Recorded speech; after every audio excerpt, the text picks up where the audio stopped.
नमस्कार, बादल खबर में स्वागत बाटे। आज मिति 2081 कार्तिक 10 गते यानी 26 अक्टूबर 2024। सुनल जाओ देश दुनिया के आज के 10 गो प्रमुख खबर सब। विशेष सूचना के आधार में बारा जिला के महबिलावा क्षेत्र में डिवीजन वन कार्यालय से खटल वन रक्षक के टोली चिरान मिल में छापा मार के अवैध सखुआ के काठ बरामद कैले बाटे।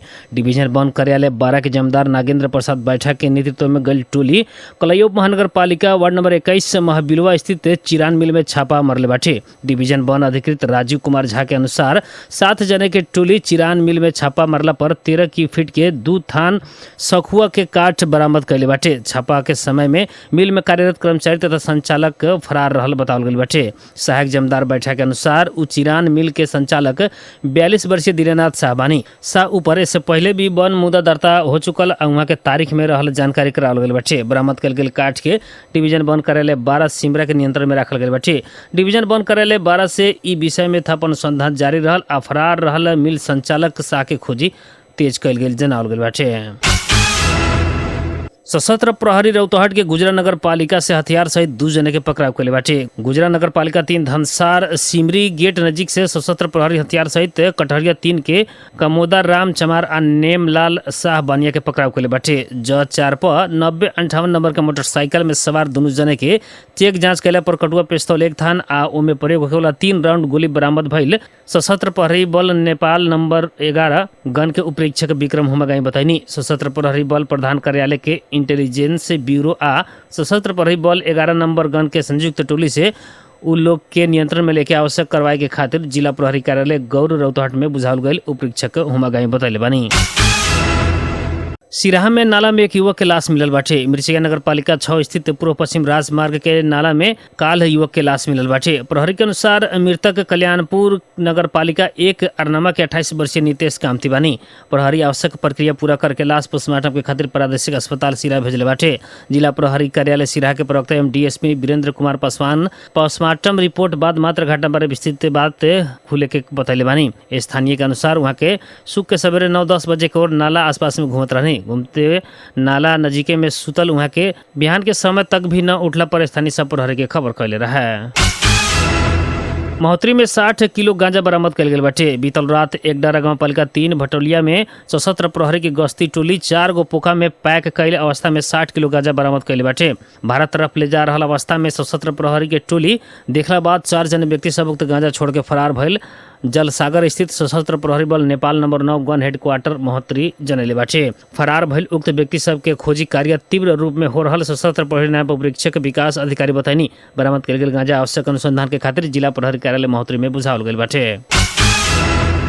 दांग में बोलेरो जीप दुर्घटना भइले पर 2 जने की मृत्यु भइल बाटे। दुर्घटना में जीप के ड्राइवर दांग के दंगी शरण गांव पालिका 4 निवासी 22 वर्षीय हीरा मणि बुढ़ा आ सल्यान कपूर कोट गांव पालिका 6 निवासी 19 वर्षीय सुरेश खड़का के मृत्यु भइल।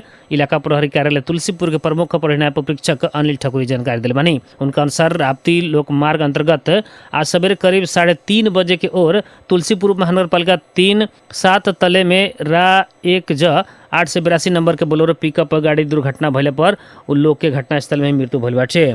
महेश वली आ 10 वर्षीय जीवन वली के तुलसीपुर स्थित राप्ती प्रादेशिक अस्पताल में प्रारंभिक उपचार बाद थप इलाज के खातिर नेपालगंज रिफर कल गए बाटे। प्रहरी के अनुसार गाड़ी से 300 मीटर नीचे गिरल बाटे। गाड़ी सल्यान से तुलसीपुर के तरफ जात रहल बेरिया दुर्घटना में पड़ल रहा। वीरगंज महानगर पालिका आ बहुदरमाई नगर पालिका के विभिन्न स्वास्थ्य चौकी सब में दवाई के अभाव भइल बाटे। वीरगंज महानगर पालिका वार्ड नंबर 31 आ 32 के स्वास्थ्य चौकी सब दवाई के आपूर्ति के समस्या हो रहल जानकारी करेले बाटे। वार्ड नंबर 31 के वार्ड अध्यक्ष जितेंद्र यादव के अनुसार महानगर पर्याप्त दवाई उपलब्ध न करेला पर स्वास्थ्य चौकी में आवेला रोगी लोग आवश्यक दवाई ना ले सकला से समस्या उत्पन्न भइल बाटे। वार्ड नंबर 32 के वार्ड अध्यक्ष रियाज अंसारी भी अपन वार्ड में रहल स्वास्थ्य चौकी में दवाई अभाव भइल बतैले बानी। ऐसे ही बहुदरमाई नगर पालिका के स्वास्थ्य चौकी में भी दवाई के कमी देखल गई बाटे। नगर पालिका के बजट अस्वीकृत रहला पर दवाई खरीद प्रक्रिया प्रभावित भइल लेखापाल हरि पटेल बतैले बानी। दवाई अभाव के कारण सेवाग्राही सब स्वास्थ्य सेवा में मार्का झेल रहल बा लोग। सरकार से समय से ज्यादा किस्म के दवाई निःशुल्क उपलब्ध करावे के नीति बनावला पर भी पालिका सब समय में ही नगर सभा आ बजट व्यवस्थापन करे न सकला पर स्वास्थ्य सेवा प्रभावकारी होखे न सकल देखल गई बाटे। प्रमुख प्रतिपक्षी दल नेकपा माओवादी केन्द्र काठमाडौँ में सरकार विरुद्ध कर रहल विरोध प्रदर्शन के कारण सड़क यातायात प्रभावित भइल बाटे। प्रदर्शनी मार्ग स्थित राष्ट्रिय सभा गृह अगाडि के सड़क में मंच बनैला के कारण उक्त रास्ता में सवारी निषेध कल गेल। काठमाडौँ उपत्यका ट्राफिक प्रहरी कार्यालय के प्रवक्ता डीएसपी रविन कार्की जानकारी दिल बानी। ऐसे सुंदरा रत्न पार्क बागबाजार पुतली सड़क क्षेत्र में भी सड़क जुलूस के कारण यातायात प्रभावित भइल बाटे। जुलूस रहला तक इस सड़क में यातायात अवरुद्ध होखल कार्की बताइनी। काठमांडू में अन्य स्थान में सवारी आगमन में कोनो प्रभाव न पड़े के वहाँ के बतैली बानी। आज काठमांडू में माओवादी केंद्र सरकार के काम कार्रवाई के विरुद्ध विरोध प्रदर्शन कर ले बाटे। विरोध प्रदर्शन में 30,000 के हाराने में कार्यकर्ता सहभागी भइल माओवादी केंद्र जनैले बाटे। ऐसे राष्ट्रीय स्वतंत्र पार्टी अपन दल के सभापति रवि लम्बी छाने के सरकार फसावल कहत थुना मुक्त के मांग करत टीयू गेट 3 कोने में विरोध प्रदर्शन कैले बाटे। उन्हें राजावादी समूह शाही व शक्ति भी पूर्व राजा ज्ञानेन्द्र के पुनर्बहाली के मांग करत गुंगबू बस पार्क से नारायण हेटी तक विरोध प्रदर्शन कैले बाटे। पद यात्रा में रहल दिल्ली के पूर्व मुख्यमंत्री अरविंद केजरीवाल ऊपर आक्रमण भइल बाटे। उनका ऊपर बीजेपी के कार्यकर्ता सब आक्रमण कैल कहत दिल्ली के मुख्यमंत्री आतिशी आक्रोश व्यक्त कैले बानी। उनका अनुसार पूर्व मुख्यमंत्री केजरीवाल सुख के विकासपुरी में पद यात्रा में रहनी। वहाँ के भाजपा से केजरीवाल ऊपर कैल आक्रमण के बदला जनता चुनावी परिणाम मार्फत लेके बतैल बानी। आए वाला वर्ष दिल्ली में विधानसभा के चुनाव बाटे, लेकिन चुनाव की मिति नजदीक के न होते भी दिल्ली के राजनीति गरमाइल बाटे। चुनाव के ही लक्षित करत आम आदमी पार्टी के राष्ट्रीय संयोजक समेत रहल पूर्व मुख्यमंत्री केजरीवाल काल विकासपुरी में पदयात्रा कैल रहनी। आईसीसी विश्व कप क्रिकेट लीग 2 में स्कॉटलैंड अमेरिका के हरैले बाटे। डालस में भइल खेल में स्कॉटलैंड घरेलू टोली अमेरिका के 10 विकेट से हरैले बाटे। अमेरिका से दिहल 145 रन के सामान्य लक्ष्य स्कॉटलैंड 24 ओवर 5 बॉल में कोनो भी विकेट न गंवा के पूरा कैलक। अमेरिका के एंड्रयू उम्मीद 98, चार्ली टियर 43 रन बननी। इससे पहले बैटिंग कैल अमेरिका के खातिर साडली भान स्कालवे के सर्वाधिक 55 रन बननी। स्कॉटलैंड के ब्रांड क्यूरी 4 अब ब्रांडन मैकुलेन 3 विकेट लेनी। ऐसे ही श्रृंखला अंतर्गत के नेपाल बिहान संझिया 9:15 बजे से अमेरिका संगे खेली। कनाडा में भइल श्रृंखला समाप्त होकर नेपाल अमेरिका पुगल बाटे। लीग 2 में 8 खेल में 3 अंक सहित नेपाल सबसे पछाड़ी से दूसरका स्थान में बाटे। अमेरिका दूसरका आ स्कॉटलैंड चौथा स्थान में बाटे। 16 अंक सहित कनाडा पहिलका स्थान में रहल बा।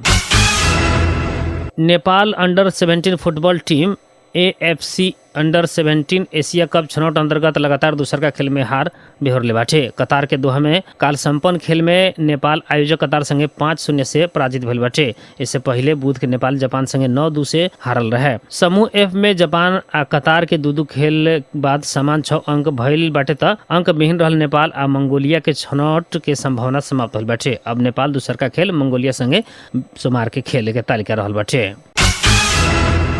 आज के खातिर बादल खबर इतने। फिर बिहान देश दुनिया के मुख्य खबर लेके आवे करम। तब तक विदा दी, नमस्कार।